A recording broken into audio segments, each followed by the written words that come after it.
여러분 행복하십시오. 성령 충만하십시오. 아멘. 지난주까지 우리는 마태복음 20장까지의 말씀을 들었어요. 이제부터 읽게 되는 마태복음 21장부터는 예루살렘에서 지내는 예수님의 마지막 시간들을 우리에게 들려줍니다.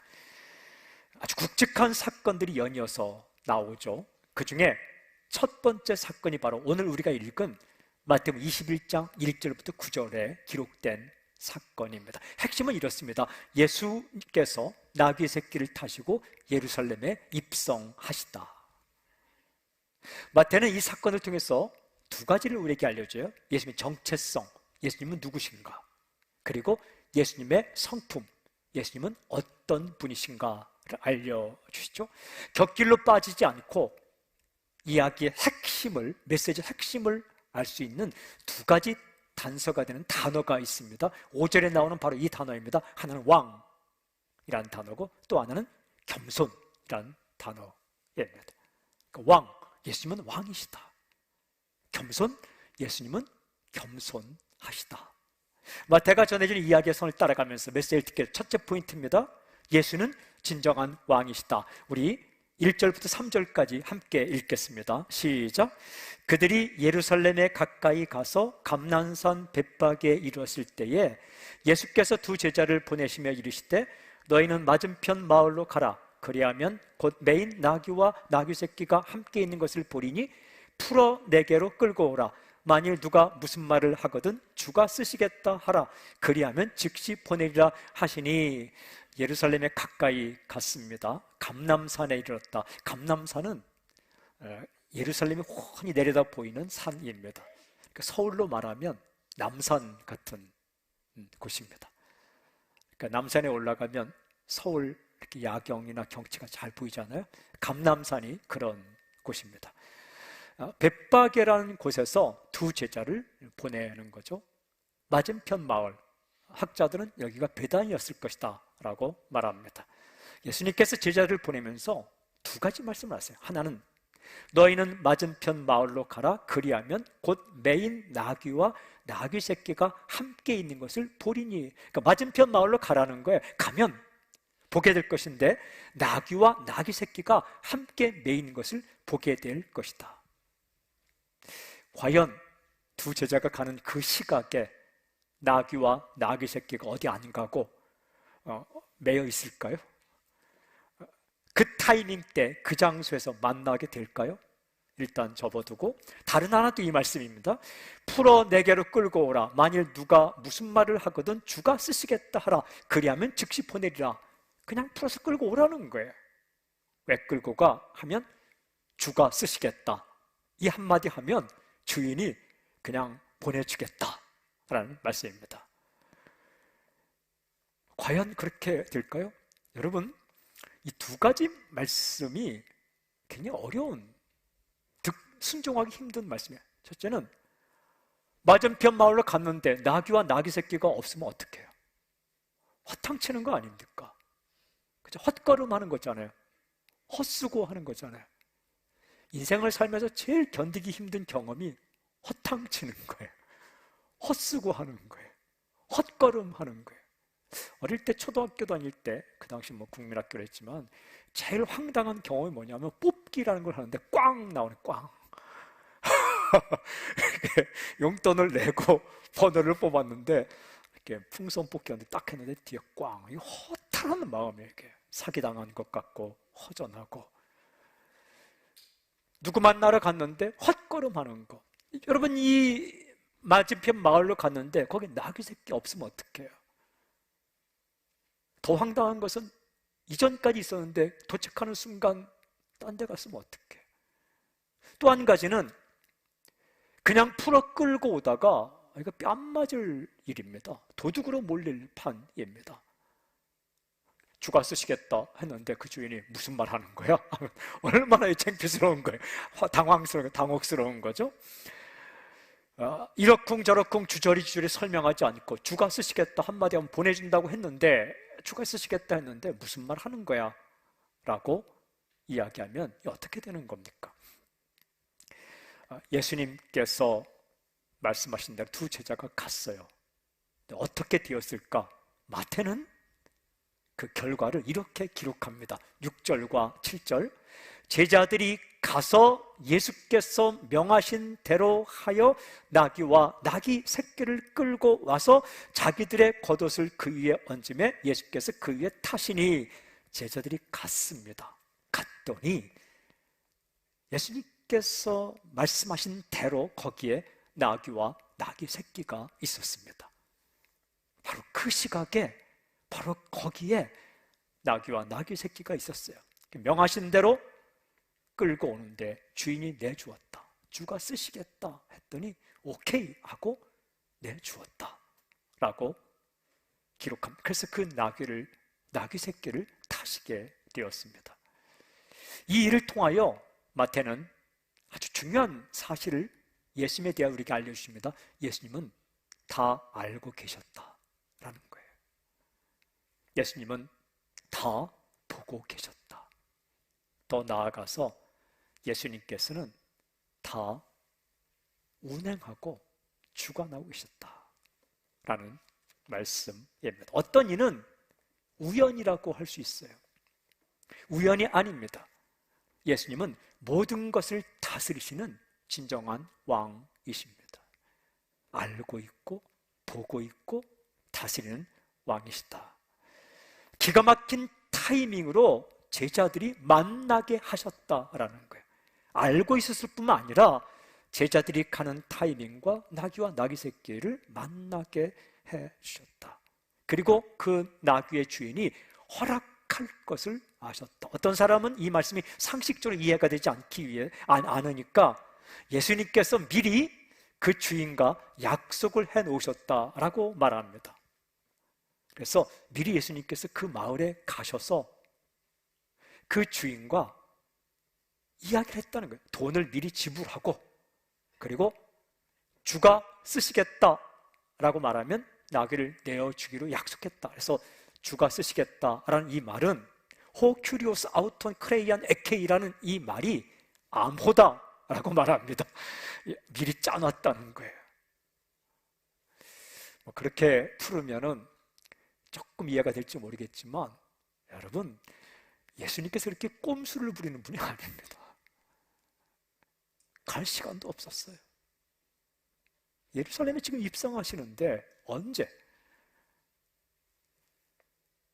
돈 지불하고 다 맞춰놓고 마치 자신이 아는 것처럼 대단한 것처럼 그렇게 일을 꾸미는 분이 아니시라고요.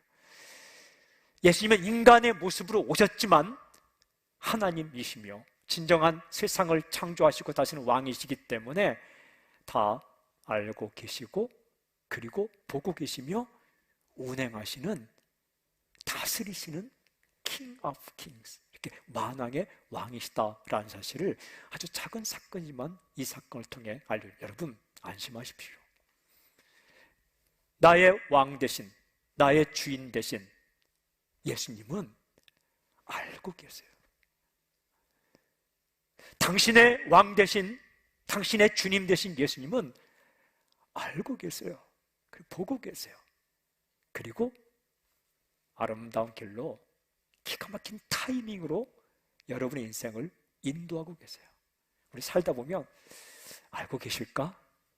모르는 거 아니야? 하실 수 있을까? 못하는 거 아니야? 보고 계실까? 나 홀로 힘든 거 아니야? 아니에요. 산속에 가서 있을 때에도 주님은 당신의 인생을 보고 계세요. 홀로 골방에 들어가서 울고 있을 때 주님은 왜 우는지, 왜 힘든지를 알고 계세요. 그분이 이 세상과 인생을 다스리는 왕 대신 주님이세요. 저는 이 말씀을 읽으면서 제자들의 순종이 참 아름다웠습니다. 제자들은 예수님의 명령에 대해서 이의를 제기하지 않아요. 아니, 말이 됩니까? 아니, 번지수를 알려줘야지 가죠. 그냥 가면 어떡합니까? 주게 쓰시겠다, 이게 말이 됩니까? 돈을 주셔야죠. 아니면 당신께서 이미 다 약속해놨다 한마디 해주셔야죠. 그냥 가라 하면 어떡합니까? 라고 따지지 않습니다. 그냥 주님의 말씀을 믿고 순종하고 갔어요. 갔더니 만났어요. 주님 말씀대로 했더니 주인이 허락했어요. 여러분, 이 두 제자의 이름을 밝히고 있진 않지만 이 두 제자는 평생토록 그 사건을 잊을 수 없을 거예요. 말씀대로 순종했더니, 다 알고 보고 다스리는 예수님의 말씀에 순종했더니 허탕치지 않고 헛수고하지 않고 뺨 맞지 않고 창피를 당하지 않고 수치를 당하지 않고 일이 풀린 이 사건을 기억할 거예요. 저는 생각해봐서 이 두 제자의 이름이 누굴까? 그냥 생각입니다. 이거는 단언이 아니에요. 이 두 제자 중에 마태가 있었지 않을까? 왜냐하면 다른 제자가 갔으면 뭐 야고보, 요한이 갔다 이렇게 할 텐데 자기가 갔으니까 좀 잘난 척하기 뭐 하니까 이렇게 기록하지. 이 마가복음 읽어보면 귀신 들렸다가 이렇게 그 혼입을 덮고 있다가 그 깜짝 놀라 도망간 그 사람이 나오는데, 그 마가복음이 나오는데 그 이름 밝히지 않는 그 사람이 마가. 본인 이야기니까 이름을 밝히지 않는 거죠. 어쨌든 여러분, 단언이 아닙니다. 어디 가서 또 이 두 제자 중에 하나를 마태다 이렇게 하면 안 되고, 그냥 생각해. 이 놀라운 경험이에요. 이 두 제자는 누구 있든지 간에 이 경험을 잊을 수 없는 거죠. 두고 생각, 말씀대로 따라가면 헛수고하지 않는구나. 말씀대로 따라가면 창피를 당하지 않는구나. 말씀대로 하면 사건이 일어나는구나. 그 말씀이 사건이 되게 하는 진정한 왕이 예수님이세요.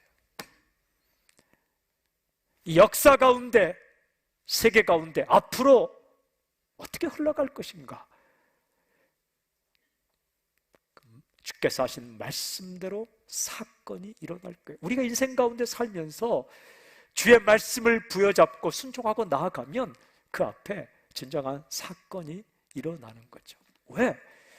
주님은 알고 계시고 보고 계시고 다스리기 때문에. 이렇게 마태는 작은 사건이지만 이 사건을 통해 우리에게 알려주시죠. 그리고 이어지는 또 하나의 모습은 사람들의 모습을 통해서, 행동을 통해, 반응을 통해 예수님이 신약 왕이신 걸 보여주는데, 이어지는 8절 9절 이렇게 기록되어 있어요. 무리의 대다수는 그들의 겉옷을 길에 펴고 다른 이들은 나뭇가지를 베어 길에 펴고 앞에서 가고 뒤에서 따르는 무리가 소리 높여 이르되 호산나 다윗의 자손이여 찬송하리로다. 주의 이름으로 오시는 이여 가장 높은 곳에서 호산나 하더라. 성경에 기록된 사람들의 모습이 참 많이 있지만 이 8절 9절에 기록된 사람들의 모습이 굉장히 아름다운 모습이에요. 왜냐하면 예수님을 왕으로 영접하고 있습니다.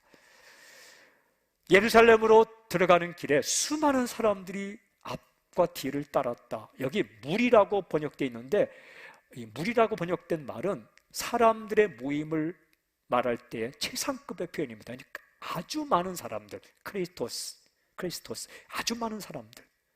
얼마나 많았을까? 이때가 유월절이 다가오는 때입니다. 유월절은 유대인 명절 가운데 가장 큰 명절이에요. 유월절이 다가오면 예루살렘 반경 30km 안에 있는 사람들 가운데 유대인 성인 남성들은 모두가 다 예루살렘 모여야 됩니다. 의무예요. 그리고 전 세계에 흩어진 디아스포라 유대인들은 그때 유월절을 맞이해서 예루살렘으로 옵니다. 학자에 따르면 몇 명 정도가 예루살렘에 모였을까? 약 250만 명이 모였다라고 기록을 합니다. 예루살렘 크지 않습니다. 그 작은 도시에 250만 명이 모였습니다. 수많은 사람들이 모였어요. 근데 이 무리들이 어떻게 행동할까? 마태는 이렇게 기록합니다. 첫 번째, 그들의 겉옷을 길에 펴고 그들의 옷을 길에 폈다. 이것은 왕을 영접할 때 하는 행동입니다. 자신들의 옷을 길에다 다 폈다. 그리고 이렇게 간다. 나뭇가지를 베어 길에 펴고. 나뭇가지를 베었다. 여기서 말하는 나뭇가지는 종려나뭇가지입니다. 팜트리, 손바닥처럼 생겼습니다. 그것을 베어서 길에도 펴고 흔들었다. 이것은 역사적 배경이 있어요. 예수님 오시기 전 175년 전에, BC, 175년 BC에 예루살렘이 함락됩니다.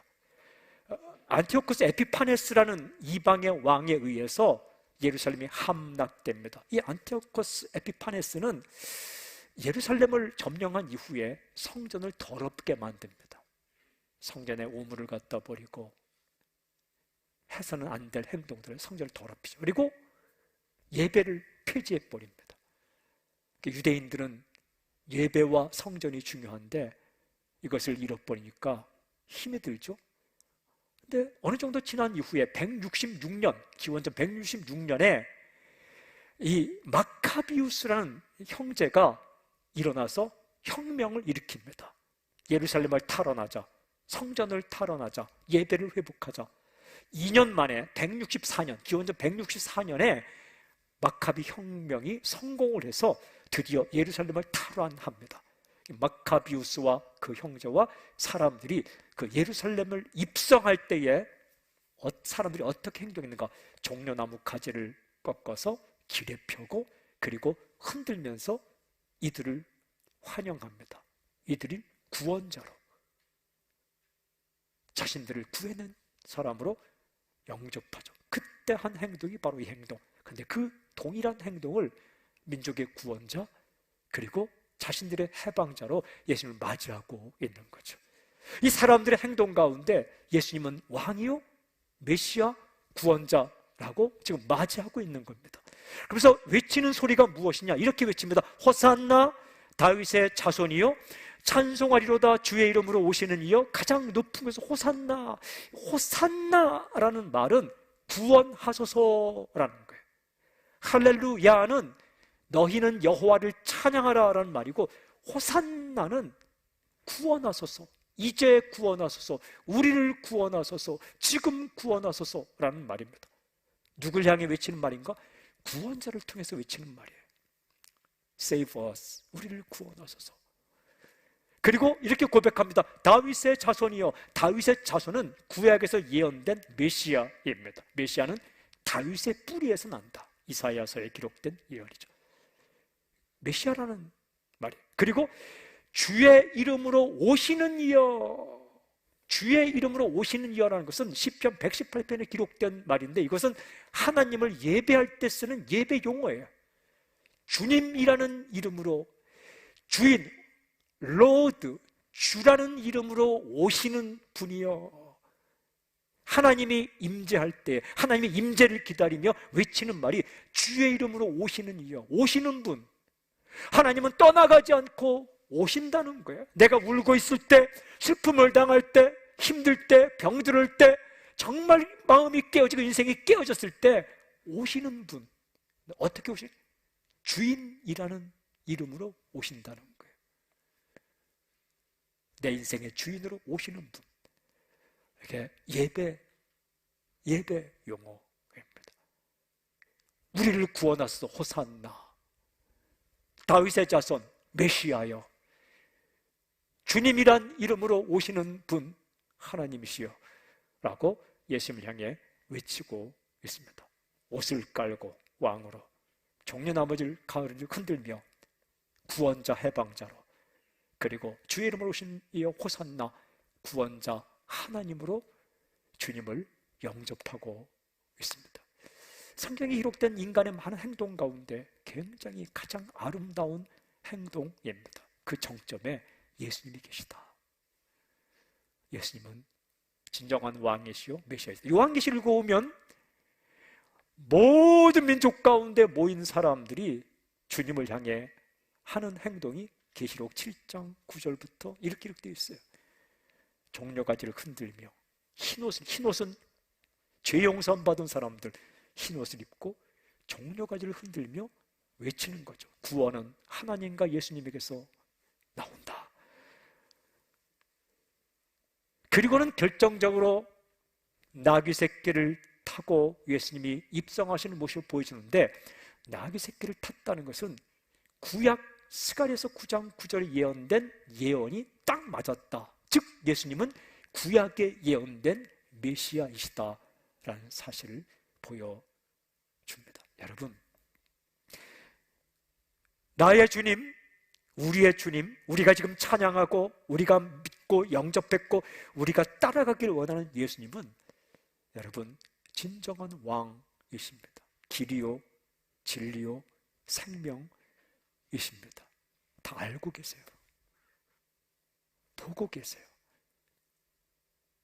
그리고 당신의 인생을 주관하고 계세요. 힘들 때 오시는 분이에요. 구원하시는 분이에요. 그리고 그분은 모든 찬양을 받기에 합당하신 분. 마태는 오늘 이 기록을 통해서 예수님이 시시한 인간이 아니라, 평범한 인간이 아니라 진정한 왕이요 구원자이시다 라고 전해줘요. 그런데 중요한 포인트, 둘째 포인트, 이분이 어떻게 행동하셨는가? 둘째 포인트, 예수는 겸손하시다. 그런 분이 겸손하시다라는 거예요. 모든 걸 알고 있으면서 겸손하기가 쉽지 않아요. 알고 있으면 잔소리해요. 내가 원하지 않는데 알려주는 사람을 꼰대라 이야기한대요. 내가 좀 가르쳐주세요 하는데 가르쳐줘야지, 가르쳐줘서 안 하는데 막 가르쳐주는 사람, 이 사람을 꼰대라 하는데요. 여러분, 가르쳐달라고 말하기 전에 아는 척하지 말길 바랍니다. 그거 하나만 해도 운동하거나 공부하거나 뭐 할 때 가만히 있는데 막 가르쳐 주려고 하는 거, 할 수 있는데 가만히 있는 거, 이거 힘듭니다. 아이, 그만둬! 내가 이렇게 뭘 하는데 서툴러. 그만둬! 발로 해도 내가 더 이거 안 되네. 어쨌든 그러면서 겸손하기가 쉽지 않아요. 모든 것을 다스리면서 겸손하기가 쉽지 않아요. 말 한마디면 할 수 있는데 안 한다는 게 쉽지 않아요. 진짜 능력은 힘이 있는데 힘을 안 쓰는 게 진짜 능력이에요. 하나님은 힘이 있는데 인간을 죽이지 않고 자신의 아들을 희생하며 우리를 살리셨잖아요. 이게 진정한 능력이고 그 사랑이라고 얘기해요. 여러분, 예수님은 알고 계시고 하고 계시고 또 보고 계시며 할 수 있으며 다스리는 왕이지만 겸손하셨다라는 거예요. 또 사람들이 많이 환호성을 외치고 칭찬하고 띄워주는데 겸손하기 참 힘들어요. 괜히 으쓱할 수 있는데 수많은 사람들이 호산나 외치고 환호하는데 겸손하기가 쉽지 않아요.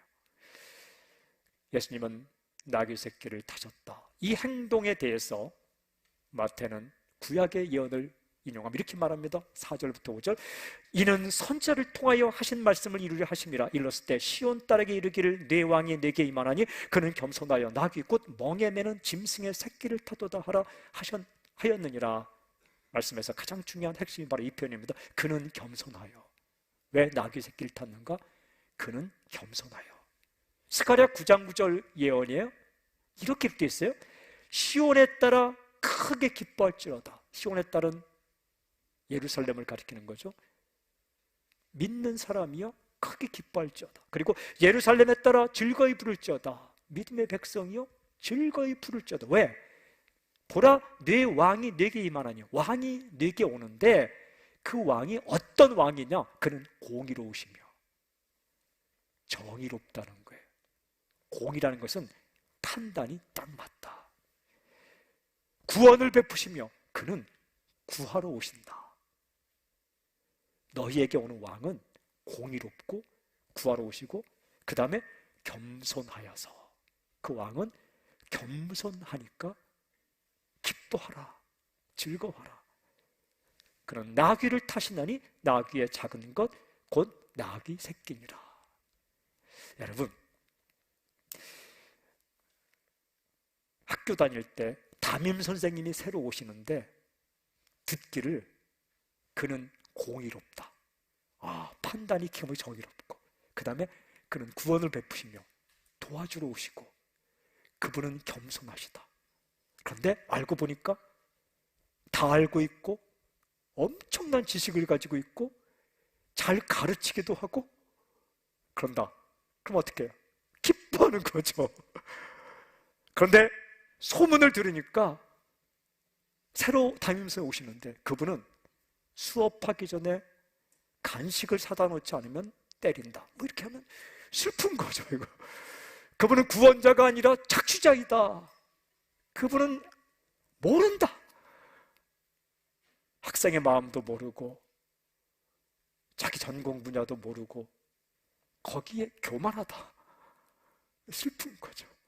스가랴는 예언하기를 시온에 따라 즐거워할지어다, 예루살렘에 따라 기뻐하라. 너희에게 왕이 오시는데 그 왕은 공의롭고 그 판단이 옳다라는 거예요. 그리고 구원자다. 너희를 구하러 오신다. 그리고 그분은 겸손하다. 그 겸손의 특징이 뭐냐면 나귀 새끼를 탄다. 이 나귀는 말과 비슷하게 생겼어요. 그러니까 찾아보니까 말과 똑같은 과인데, 말은 전쟁을 할 때 탑니다. 근데 나귀는 전쟁터에 타지 않고 물건이나 사람을 나누는 수송수단으로 쓰입니다. 근데 나귀는 호락호락한 짐승이 아니더라고요. 힘이 세고 지구력이 세서 이 사람들에게 사랑받는 짐승입니다. 그 물건을 잘 나르죠. 하지만 전쟁터에는 나갈 수가 없는 거죠. 말과 나귀 사이에서 태어난 이 혼혈종이 노새입니다. 저도 이번에 공부해서 알게 되었습니다. 어쨌든 대부분의 왕들은 말을 탑니다. 폼이 나잖아요. 이 역사를 읽어보면 로마 군인들이 전쟁터에서 승리하고 개선할 때 퍼레이드를 벌치는데, 이 개선문에서 캐피톨 신전까지 퍼레이드를 벌치는데, 그때에 이 장군은 백마를 탑니다. 흰 말을 타고 쫙 하면 그 뒤에 따르는 병사들이 빅토리, 승리 외치면서 나가고, 수많은 회중들이 그 가도에 서서 그 장군의 이름을 부르면서, 이게 퍼레이드입니다. 우리 올림픽에 나가서 뭐 금메달 때 요즘 안 하지만 예전에 이렇게 트럭 타고서 막 퍼레이드 하는 거, 그런 모습이죠. 고대에는 그때 말을 탔다는 거예요. 정복자의 모습으로, 존엄의 모습으로, 그리고 대단한 존경의 모습으로 말을 탔는데, 예수님은 나귀 새끼를 탔다. 이 모습을 생각하면 좀 우스꽝스러운 겁니다. 그때 새끼 나귀를 탔다. 나귀 새끼가 맞는지 새끼 나귀가 맞는지 모르겠어요. 하여튼 나귀의 하여튼 새끼를 탔다. 이 모습은 그분이 겸손하시다는 것을 말해주고, 또 한 가지는 그분은 정복자가 아니라 전쟁의 주인이 아니라 평화의 주님으로 이 땅에 오셨다라는 것을 보여주신 겁니다. 여러분, 생각해 보십시오. 알면서 겸손하기 힘들다고 말씀드렸습니다. 할 수 있으면서 겸손하기 힘들다 말씀드렸습니다. 여러분, 충분히 말을 타고 행진해야 마땅합니다. 요한계시록 읽어보면 요한계시록에는 예수님이 이제 나귀 타지 않습니다. 왜냐하면 그분은 요한계시록 보면 백마를 타고 등장합니다. 하지만 그 중요한 타이밍 때 예수님께서 수많은 환호성 가운데 겸손하셨다. 기억하십시오. 진정한 권위는 외모에 있지 않습니다. 의사의 권위는 가운에 있지 않습니다. 환자에 있는 거예요.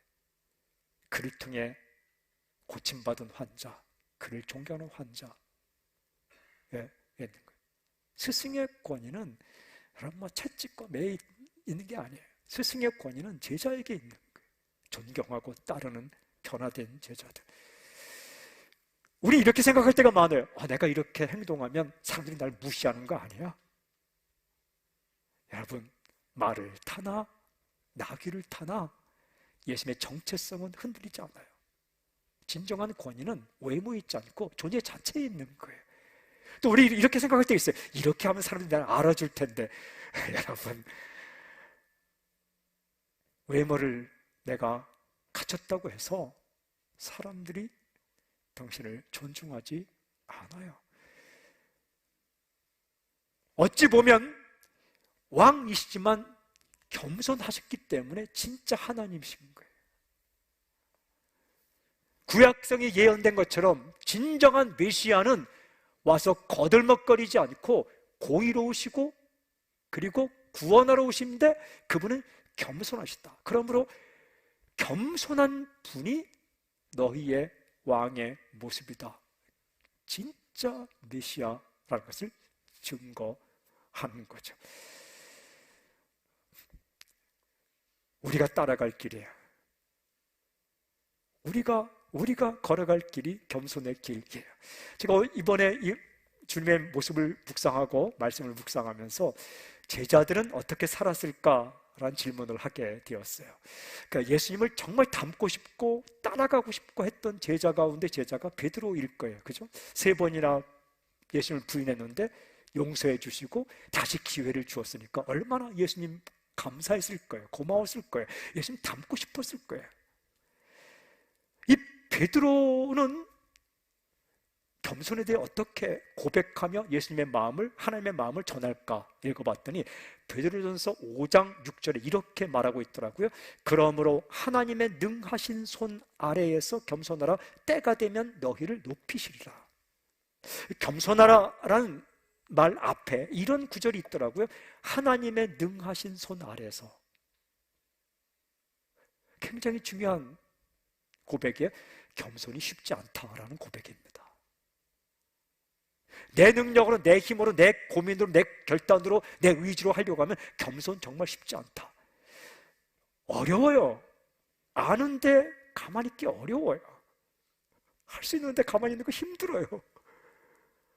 막 정말 뛰어주는데 가만히 있는 거 쉽지 않아요. 베드로도 어려웠을 거예요. 사람들이 베드로가 가는 곳에 얼마나 많이 그를 따랐겠어요. 주님의 제자, 그것도 주목받는 제자, 뭐 오늘날 말하면 오른팔이요, 무슨 신복이요, 우리가 흔히 말하면 수제자요. 성경에 그런 말 없지만 베드로, 당신 예수님 옆에 있었잖아요. 기적 보았잖아요. 할 때 얼마나 겸손하기 어려웠을 거예요. 사도행전에 보면 기둥같이 여기는 세 제자 가운데 베드로가 나와요. 베드로, 야고보, 요한. 야고보, 베드로. 근데 그가 정말 고민하고 고민하다 영적 비밀 한 가지, 겸손하기 어렵다. 하지만 하나님의 능하신 손 아래서 가능하다. 은혜가 아니면 힘들다는 거예요. 이를 악물어도 어렵다는 거예요. 하나님의 능력 안에서 겸손이 가능하다. 성령의 능력으로 겸손이 가능하다. 그럼 여러분, 날마다 기도해야 돼요. 날마다 엎드려야 돼요.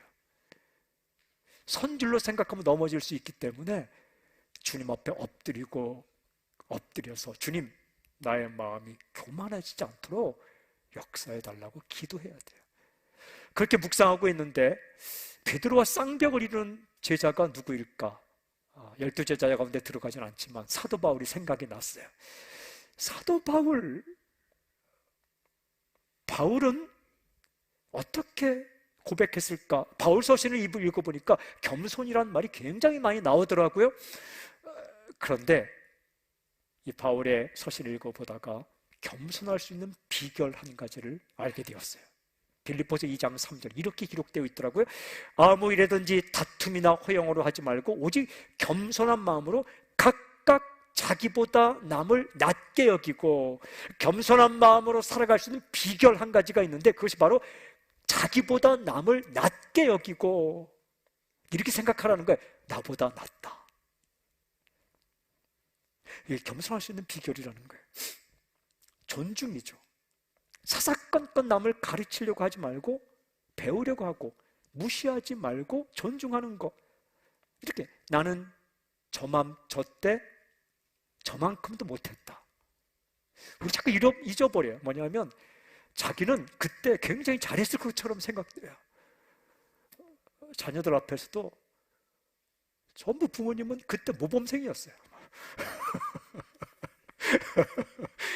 운동 코치들은 자기 운동 제자들 그때 다 국가대표였어요. 뭐 아니었거든요. 우리가 마음 먹을 때 나보다 낫다. 근데 바울이 다른 사람보다 못했나요? 바울은요, 고린도서 읽어보면 남들보다 더 고생했어요. 예수님 믿는다고 감옥에 갇히고 너 감옥에 들어가 봤어? 나는 감옥에 들어가 봤어. 예수님 때문에. 그렇게 말할 수 있는 존재예요. 강도도 만나고 매도 수없이 만나고 40에 하나 감한매 39대씩 5번을 맞았대. 매 39대 맞으면 죽어요. 헐벗고 굶주리고. 바울이 세운 교회가 몇 개인지 아세요? 개척교회가 수없이 많아요. 전도한 사람이 얼마나 많은지 몰라요. 바울이 쓴 성경이 13권이에요. 방언도 수십 가지 해요. 3층천에 갔다 온 사람이에요. 천국을 경험한 사람이에요.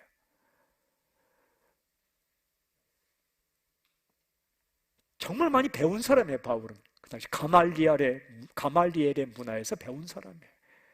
열정이 충만한 사람이에요. 근데 이런 사람이 사람들을 보면 나보다 낫다라고 생각하는 거 어려워요. 그런데 사도 바울의 입술 통해 그게 겸손이다, 그게 비밀이다, 비결이다. 그래서 빌립보서 읽어보면 이 빌립보에 있는 교회를 향해 이렇게 말하지 않아요. 너희는 전도도 안 하고 너희는 기도도 안 하고 이렇게 말하지 않아요. 이게 헌신자의 교만이 있어요. 막 열심히 일하는 헌신자는 니들은 일도 안 하고. 굉장히 헌신자의 교만이에요. 선교사님들이 참 존중하는데 자칫 잘못하면 선교사님이 가지는 교만에 빠질 수 있어요. 막 와서 여러분은 왜 안 나갑니까?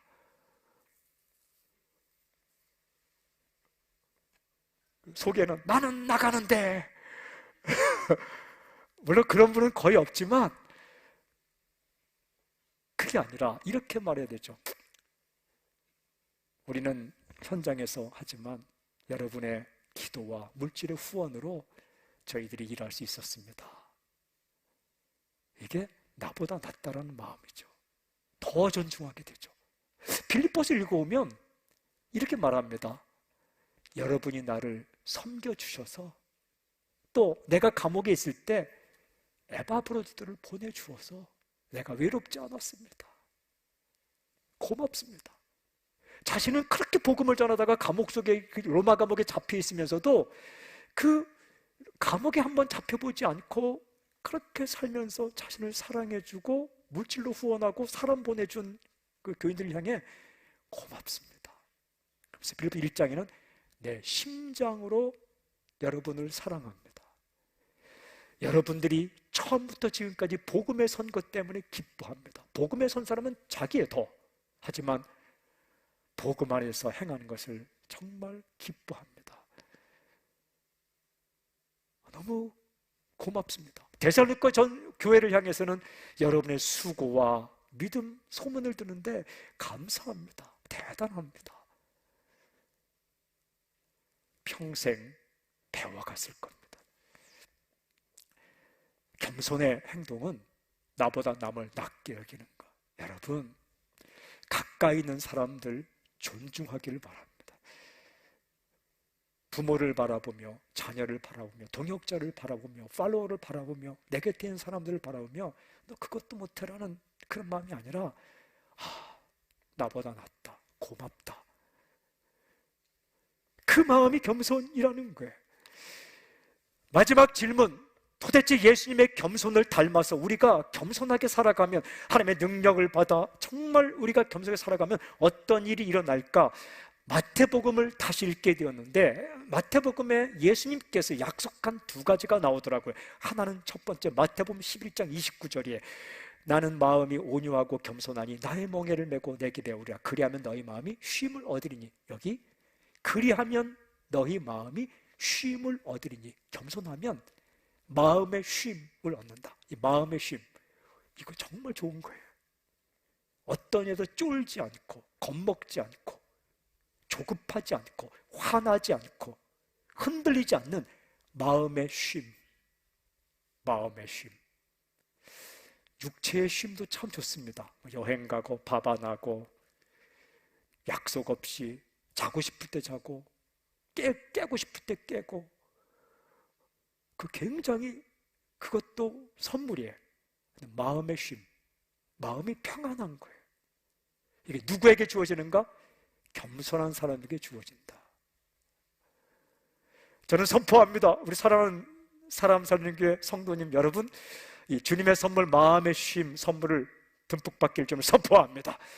어떤 상황에도 겁먹지 않는 거예요. 흔들리지 않는 거예요. 이게 마음의 쉼, 그게 온유하고 겸손한 사람에게 주어진다. 또 한 가지 말씀은 마태복음 23장 12절 말씀도 이렇게 기록되어 있어요. 누구든지 자기를 높이는 자는 낮아지고 누구든지 자기를 낮추는 자는 높아지리라. 낮추는 겸손한 자는 높아지리라. 높아진다는 것은 존경을 받는다 라는 거예요. 말타고 호령하고 정복자의 모습 할 때 사람이 존경하는 게 아니라 스스로 낮추고 다른 사람을 존중하고 겸손할 때에 존경을 받는다. 여러분, 가장 행복한 인생이 뭘까? 누군가로부터 존경을 받는 거예요.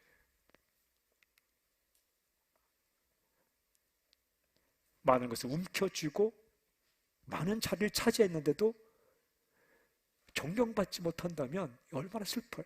하지만 작은 자리, 어떤 위치에 있든 존경을 받는 것, 자기를 낮추는 자는 높아지리라. 사람들이 존중해준다. 하나님께서 높여주신다. 이게 선물이에요. 이게 행복감이에요.